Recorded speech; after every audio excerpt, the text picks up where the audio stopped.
jump into it. We're really excited to have you all here today. Those of you participating virtually, or even if you're watching the recording that we share afterwards, we're really excited. Today we're going to be talking about supporting early learners with phonics curriculum. And my name is Gabrielle, and I'm representing one of the hosting organizations called the Educating All Learners Alliance. And so we call it EALA for EALA. And now EALA represents a coalition of over 100 partner organizations that seek to support students with disabilities by creating a curated resource library, promoting best practices, and really sharing examples in the field of what works. So we're really excited today to be joined by the KeyPhonics, the Pivot Learning, and the teams from Spinelli Elementary to share about phonics instruction, like we said, especially for our earliest learners. So we'll share some insights from in the classroom today. But with that, I'm going to go ahead and let them take it away, and I'll pass it over to Michelle on the KeyPhonics team. Thank you. Welcome everyone, and thanks for joining us. So this is just a quick overview. I am Michelle Haas. I was one of the originators of KeyPhonics. I am also the director of early literacy at Renaissance Learning, and I am a faculty at UMass Amherst in special education. So I wear lots of hats, and I'm super excited to be with this group today because we're going to learn from some real boots on the ground expert teachers that have figured out how to use really good data to attach that to amazing instruction to see great outcomes for their kids. So you're going to hear mostly from them. And I'm just going to kind of get us started in that world of phonics, right? So phonics is coming up more and more and more and more. So people are like, so why, why is phonics exploding? And a lot of it has been historical, actually. We know that when we look at our data, that when we look at how kids are reading, we still have large numbers of kids who are not successful in reading. And our NAEP data tells us that when we think of those kids who struggle the most, right? So whether it's a student identified with a disability or a struggling reader, the same interventions apply, right? We know that good instruction can make a difference for our kids who need help. And we know that the majority of those kids who are struggling, 70 to 80% of them, it's with reading words. It's at the phonics level. So that's why it's really getting a lot of attention right now. So when we think about the science of reading, it really, if you were to say, so what is the science of reading? What it is it's the preponderance of evidence, right? It's like lots and lots of information that we have that can really inform how we can help students become proficient readers and writers. And so some of the things that is helpful visually to think about is looking at different ways that science of reading can be viewed. So the simple view of reading, I love this one because it really breaks it down into the two big buckets. We have decoding and we have language comprehension, and that reads reading comprehension. And so you'll notice that half of that equation is decoding, right? That's reading words, and that's our phonics work. And then if we look at Scarborough's rope, again, it's broken into two big strands, and there are other things combined with that, but the big strands are language comprehension and word recognition, right? So again, half of the equation goes to, can kids read words? Because if they can't, then even their background knowledge and their language and comprehension and all of those things aren't going to help them read those words off the page. So it is a necessary component, but it's not the only thing, right? And it's not the end all be all. Like, we want to get to comprehension, but to do that, they have to be able to read the words efficiently. So the other thing we know is that lots of states are focusing on the science of reading too, right? That they're requiring phonics instruction and assessments. They're asking their teachers to take tests or engage in additional professional development activities. Administrators are trying to figure out how to do this with tests and curriculum. And Decoding Dyslexia, you know, an amazing boots on the ground parent run group, really is informing the field and making a lot of headway in states and legislation looking for screening for dyslexia, right? How do we identify these kids early? Because early identification is going to be key. So when we think about what's important when we're looking at phonics, we want to think about what are the questions, right? So if I'm working in a school, what are some questions I should have, whether I'm a teacher or an administrator, about phonics skills? So for my district or grade or class, I want to be thinking about, are phonics skills improving across the year, right? Can I see growth in my students' phonics skills? Is my entire district or grade or class demonstrating mastery of those skills that we've taught, right? That's really important because we've spent time teaching it. I want to know, did my kids learn it? Which phonics skills should be taught whole class versus small group? We're actually going to focus on that on the next slide as well. And then at the student level, for an individual kid, I want to know, how is this kid doing? Is this kid demonstrating mastery of those phonics skills that they've been taught? And then if they haven't, which phonics skills do they need help with? Because when we look at reading curriculums, phonics skills are taught across years. It's not something that happens in first grade. It's not something that just happens in second grade. It actually often happens like K through 5, because there are so many skills kids need to learn that we can't just think, oh, well, that just happens in second grade. That's not true. There are lots of skills. So we need to know, if a student is struggling, which specific skill. There are lots of skills that we need to be thinking about. The other thing is, do we need to give an additional diagnostic test? Have we figured out what this kid needs to learn?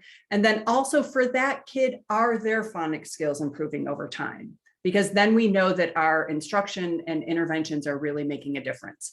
So this is an example of a report that you would get with KeyPhonics. And the reason why I just want to talk about this real quickly is because this is what this amazing team from Spinelli is using, part of their data, to put their kids into groups, to figure out what to do with their kids. And they're going to tell you lots about how to do that. So this allows you, this is a classroom report where you would have all of your students identified in one report, from your highest performer to your lowest performer. Across the top, you see these are all of the different phonics skills that are being taught to our students. Some of them they've supposedly already learned, that would be under taught. Some were just in the middle of teaching, and some haven't been taught yet.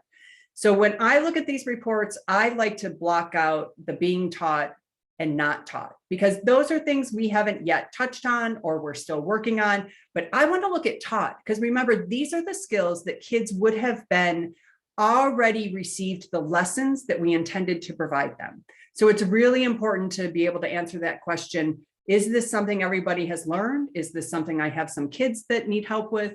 So it allows me to look at this and say, I have a lot of kids in my class who still haven't mastered that digraph skill, or still haven't mastered that silent E skill. So it might make sense for me as a teacher to say, I just need to do some review for my entire class, because that is really the most efficient way to address this. I also want to look at those kids at the bottom, because these are the kids that are really different from the rest of my class. These are the kids that with whole group instruction, I'm still not going to be able to catch them up. So when I look at those kids at the bottom, I really want to be thoughtful and say, which phonics skills do they need help with? And how can I best provide that? And that's what this team is actually going to talk to you about in detail. So I'm going to now stop talking. I'm going to let my co-partner, Monica, step in and talk a little bit more about instruction. Hi, everyone. I'm Monica Ng. I'm from Pivot Learning, and I'm so excited to be talking with you today. I've had the opportunity to work with Michelle and lots of different folks from the Sacramento County Office of Education on reading and literacy here in California. And so I always want to take, I'm just going to take a 2 minutes of your time, because I really want us to listen to the folks from Spinelli who are doing this work every day. But it's always valuable for me to think about how we're defining tier 1 and tier 2 instruction when we're thinking about equity. So the first thing to remember is that a tier 1, high quality tier 1 evidence-based curriculum reflects those grade level standards, but it's already designed to meet the needs of all students. So that means your English learners, that means your students with disabilities, that means any student that is struggling with reading should be able to get support right in their tier 1, because it's designed in that way to reach a broad swath of students. So again, anything that's differentiated small group instruction that addresses specific needs should be part of your tier 1. And so I often ask school districts, will you examine your tier 1 to see if that is true? It should have resources, suggestions, guidance on how to support specific subpopulations in your school or specific student needs that your students will have. We know from the data and the research, students are going to struggle with some of these skills, and we want to have the resources and materials within tier 1 to support them. So again, my concern is there are still too many schools and too many systems where the first place you get access to explicit and systematic instruction in phonics is tier 2. So that's not okay. We know that every student needs it, as Michelle shared from the research. So it's incredibly important that you look and really examine what are our tier 1 materials, what are the core materials that we're exposing our students to every day in every classroom, and do they contain mastery standards for word reading? Because if they do not, then you are doing yourself a disservice, because we are never going to be able to compensate for an incomplete or ineffective tier 1 through tier 2. We just don't have the resources. Our schools are not designed that way. So we definitely need to think very explicitly and concentrate on what is the quality and what is the evidence base that's in our tier 1. The second thing is that when you do think about tier 2, so that's supplemental instruction, that's the core plus more. So in addition to what you're doing in tier 1, that it's really focused on specific foundational skills, right? That is the purpose of tier 2. So if you currently have intervention groups, I hope you're not removing kids from core instruction, but if you're having any additional time and resources with a trained teacher to work with students on their reading skills, do you have measurable, specific targets that you're working to see students are really showing mastery? So again, not just you're giving them additional exposure, not just that you're helping them complete the work that they didn't finish in class, but really there's a specific skill that you're targeting. You've got a specific lesson and materials and strategies to support mastery in that. And that is what you're using that time for, because those minutes with that interventionist or with that teacher are so precious. We cannot waste them just working on general improvement of reading. And then the next point that I love to make is really around the alignment. It's okay, Michelle, to go to the next slide. It's really about the alignment of your multi-tiered model. So again, we know that across all the 3 tiers, we should expect to see all of these across all the 3 tiers. So if the first place you receive explicit instruction isn't until tier 2, you're working at cross purposes, right? If you don't have a sequence of skills in your core that goes from easy to hard, it only appears in tier 2 and tier 3. Again, you're working at cross purposes. You're not going to be able to have the impact that you want. And this idea of the immediate and corrective feedback, it's one of the most powerful high leverage strategies for students with disabilities, but for all students. We need to be sure that we're giving students ample opportunities to practice and get that feedback so that their miscues are quickly addressed and they're able to really practice to automaticity. That automaticity is such an important thing for us in reading. So the sooner that we can get to automaticity, the sooner we get to comprehension, the kinds of discussions, the writing that we want to see all students engaged in as they move forward through their school careers. But really a lot of the things that we're talking about are going to be exemplified by our team at Spinelli, who've been doing magnificent work, even in the midst of learning recovery, right? So as students are coming back and we've seen the impact on the early grades, they have been going straight at the problem and addressing this both through their differentiated core and their supplemental support. So I'm going to stop talking and really turn it over to the experts. But sorry, I will just highlight that Pivot Learning loves to work with school districts, partners around how to address these issues in reading. And so we have these resources for you and would love to talk to you. And I know KeyPhonics as well, Michelle with KeyPhonics as well. All right, I guess that's my cue. So I'm Jean Luigi. I'm part of the intervention team at Spinelli. My partners are Erica and Carla. So I'm kind of taking the first piece of this.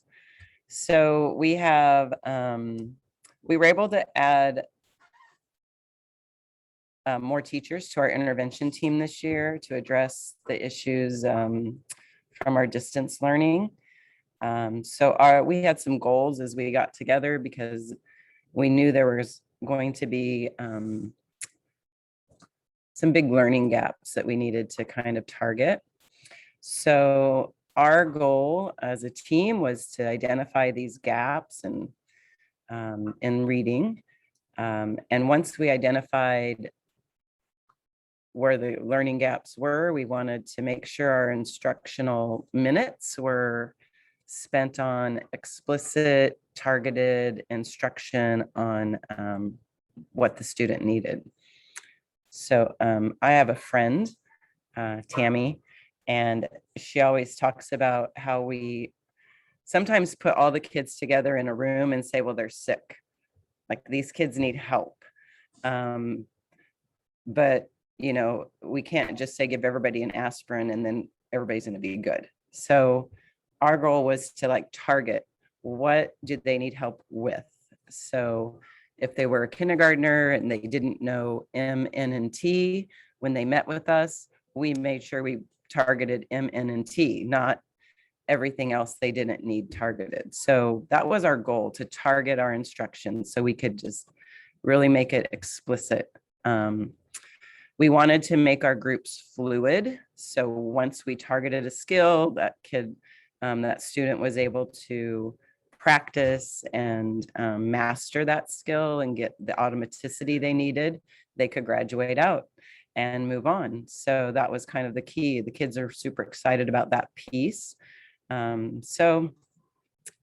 This slide represents a screener, the results of the KeyPhonics screener that we gave at the beginning of the year. We actually gave it to all of our 3rd through 6th grade students at our school. And so in every grade level, 3rd, 4th, 5th, and 6th, we had a chart that looked like this. So we changed the names to protect the innocent. So we have Bugs Bunny and Mickey Mouse and Minnie and Tomcat and those kinds of kids. But when you see that name, it actually represents a student. So you can see that these kids, if you take out the R control and the vowel team, that's about where we got in our beginning of the year instruction. We made teams, we made groups out of these specific skills, and we just worked our way down this chart. We considered this our roadmap to instruction. So we had CVC groups and blend groups the first probably month of school, and we just worked on those skills. And the kids were with us for 30 minutes, 8 days. And then we gave them a diagnostic through KeyPhonics on that particular skill that they had been studying. And if they passed, we changed their name to a green highlight. If they kind of passed, like they were still maybe didn't know one vowel sound, we made them yellow and then indicated which vowel sounds they still needed to practice as we moved along.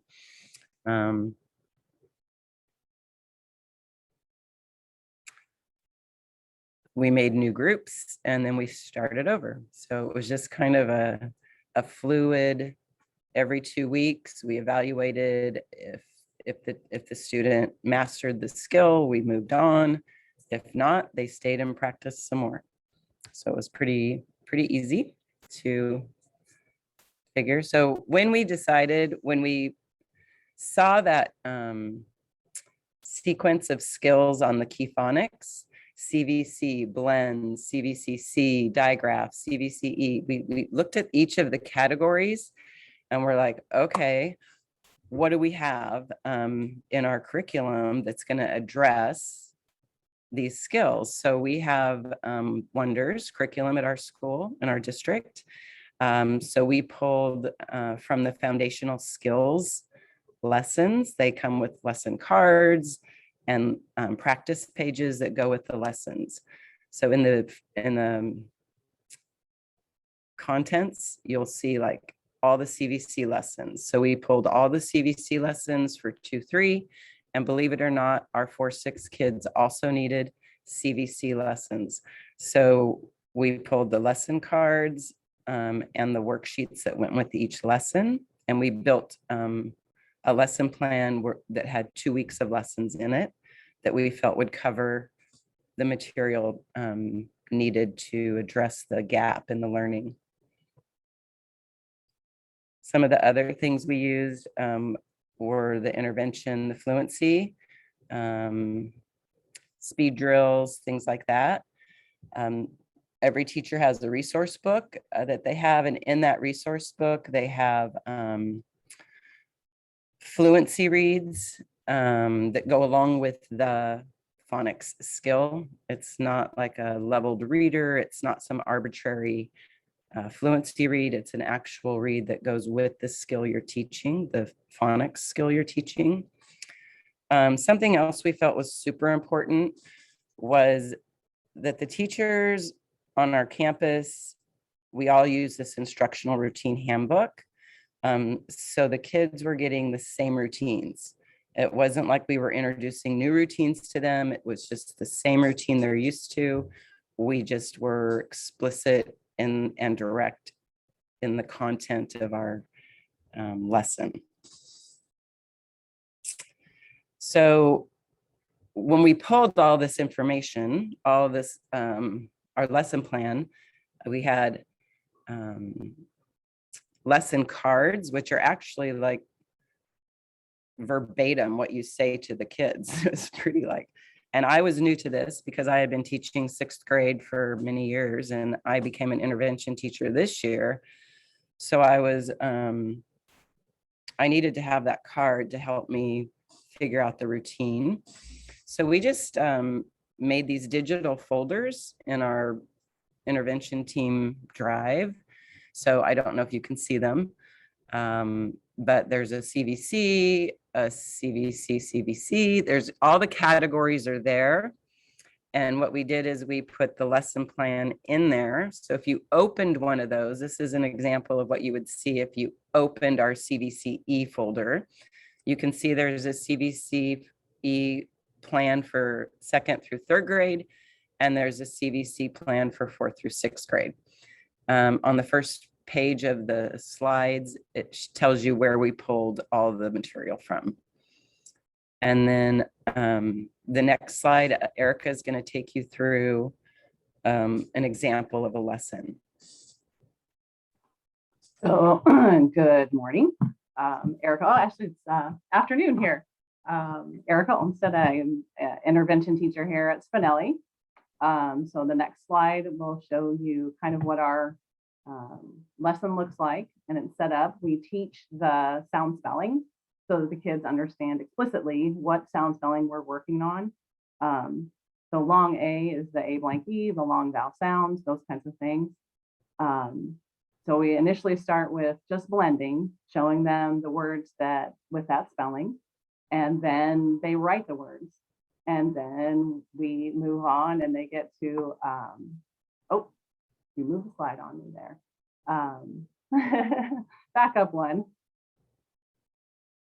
There we go. So the blend, and then they get a chance to write, and then they'll have a chance to read it in context. So it's actually a story where they get to practice that sound spelling over and over and over.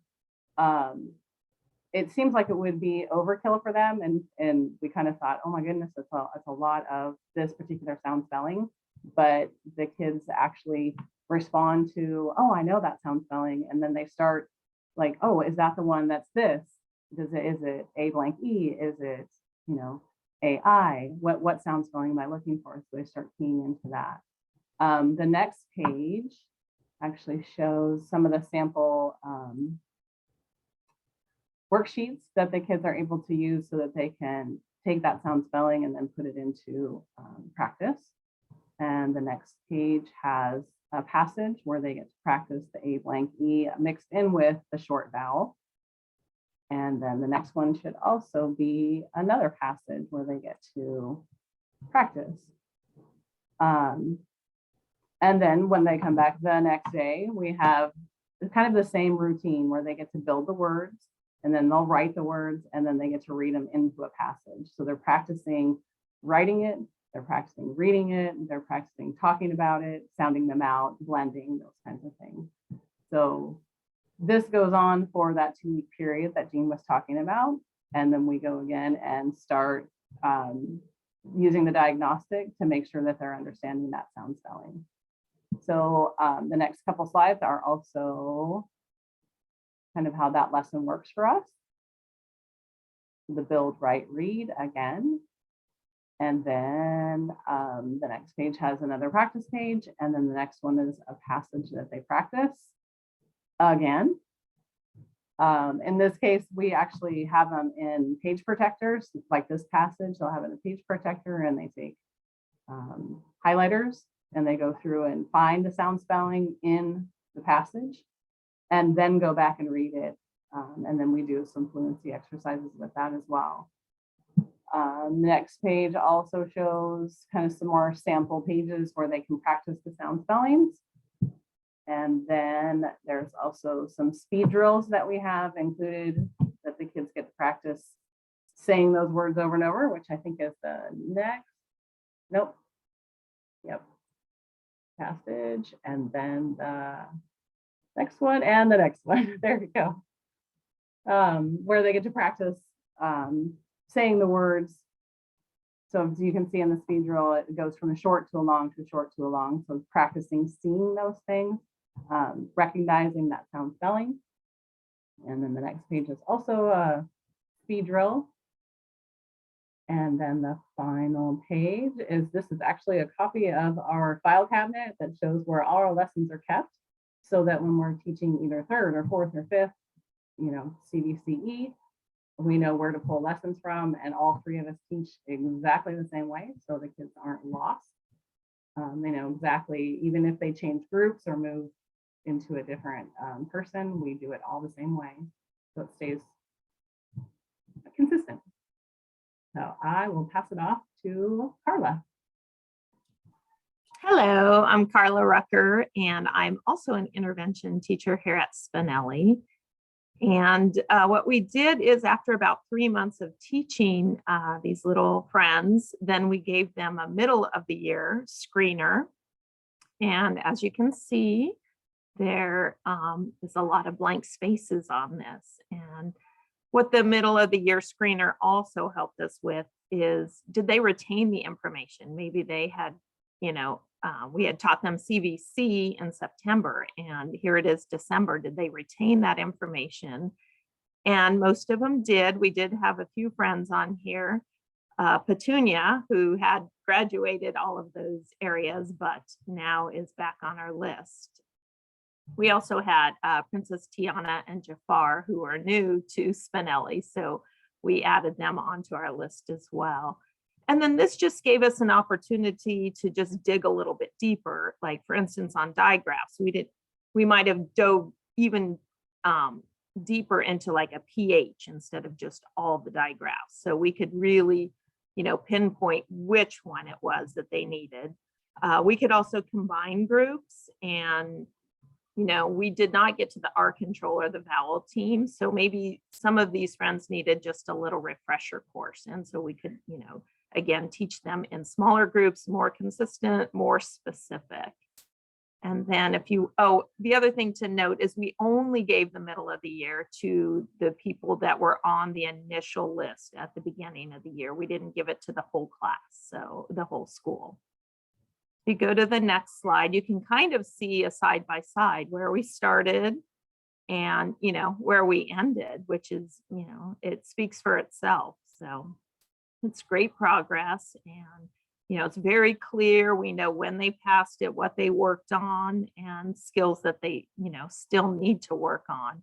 And now we can include those R, you know, controlled and vowel team categories into our teaching. And there we go. Then we, again, like I said, we formed groups from what we had left. We could kind of blend them a little bit more. We added some more information to our groups this time. We added fluencies in there, if you can see that in the bright blue, just to give us a little bit more information on those friends that we're seeing. And then they might just need a quick review. And that way we could just teach them for a little bit, you know, do a diagnostic and then move on from them. And if you look down at on the far right, Princess Tiana, she needed just the pH, she needed the CVCE. And so we were very specific on our, you know, we could add more specific things onto our groups on there. And let's see. And our final, this is what we just teach by. We call it our cake. It's from Sacramento County Office of Education. It's the building blocks to reading proficiency. And, we know we have to start from the bottom and build up. And so the KeyPhonics really gave us a roadmap on how to teach that and how to diagnose each student, like exactly what they needed from this building block structure. And not just, most of the time we wanted to start at comprehension. We wanted to start at vocabulary because that's really easy to teach. And we wanted to build their fluency, but we had to dive deeper. We had to diagnose and find out exactly what each student needed and then progress from there.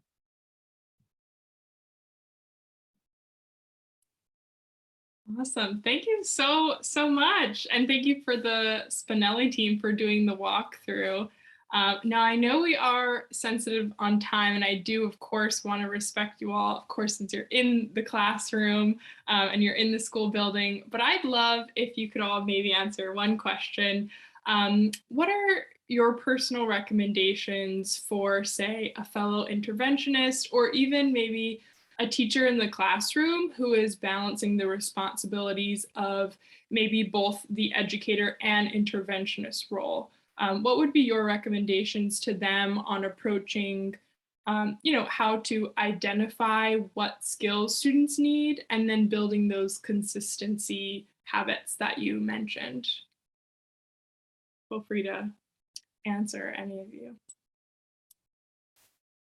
I can start. I just think you need to have some sort of a diagnostic tool. And Wonders has one that we have used, but the KeyPhonics just really let us get specific on the exact, skill that they needed. So I think most curriculums do have a diagnostic tool that you could use, but, really get in and develop that path. What's your map going to be on teaching?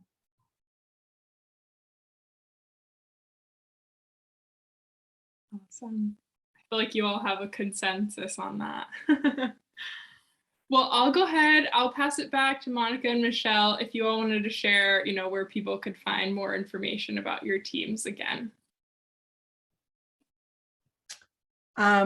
Yeah, so if people are interested in learning more about KeyPhonics, they can go to keyphonics.org. And we actually, for the rest of this school year, have a free classroom edition available for teachers. So if you're a teacher and you want to collect data on your classroom, you can do that free of charge. But I just want to echo the sentiments of this team that you have to have data, right? We have to know where our kids are. So if you have something that's working for you, use it. Like, even though I live in the world of assessment, I'm always like, test less, teach more, but have the data that you need to inform your instruction. So if you don't have that data, then it's really important to have it, because we have kids with so many holes that we don't want to spend time teaching things that aren't going to be helpful for them. So I love how these guys have problem solved. What does this kid need? How can we group them together? And the brilliance of cycling these kids through, right? Of going intensive, collecting the data and moving on, going intensive, collecting the data and moving on. So kudos to them, because I think they're brilliant. And I've learned a ton just working with them. The other point is that most interventionists right now are feeling very overwhelmed, right? The number of students being referred to them is huge. And so again, not enough praise can be said for these teachers who are getting the job done, because you see that they are, that because what they're doing is effective, the numbers of students needing a tier 2 intervention is actually going down. That shows you that you have an effective tier 2. Tier 2 is not a place. You should not be in tier 2 for the rest of your life. You should have your needs addressed and then go back into into receiving core instruction, so that other students, the new students who come in who need the additional support, can actually receive it. The worst news is when we say, oh, we don't have any more room in intervention to support students that still need it. So again, the KeyPhonics allowed them to both see what the need was, but also see that what they were teaching was effective, and it was moving students out of that need for additional support. Now they're able to really maximize their benefit from core instruction, we don't need to continue pulling them for the rest of the year. So it's not a placement. It's not something that you will be until you graduate from the 6th grade. So I think it's really, really critical the way in which they see the flexibility and the movement of students in and out of these tiers as is needed, as opposed to an identity. And then, just knowing that they are using the materials and being very consistent in what they're presenting to students, so that we're not asking students to make the connection. So sometimes students will go into an intervention, it's very different than how they're being taught in their core curriculum. And you're asking the students who struggle with reading to make those connections back and forth between different settings. And I think that's also unfair. And it rarely works, right? Because you're saying, if in one classroom you're telling students use the picture and guess based on context, and in another context you're asking students to solve the word using their word recognition skills. Those are two very different messages. They actually are in opposition to each other in terms of what should I do when I come to a word I don't know. And so we are doing our students a disservice when we are giving them those mixed messages. And so trying to be more consistent amongst the adults is the thing that's most likely to have the impact. Absolutely. Great points. And I love the connection the Spinelli team made, how the teachers are on the same page, they're on the same page, and obviously the students are experiencing the impact of that work. So thank you all so much. We'd love to, continue spotlighting you and showcasing your work, but I'll let you go ahead and, enjoy the rest of your days and get back to doing the good work, helping those Jafars and, Bugs Bunnies that are real people. So thank you all so much for joining us. And to those that are watching, we'll share the slideshow with you all so you can see those images up close and access those links that we provided. Thank you all so much. I hope you have a great rest of your day.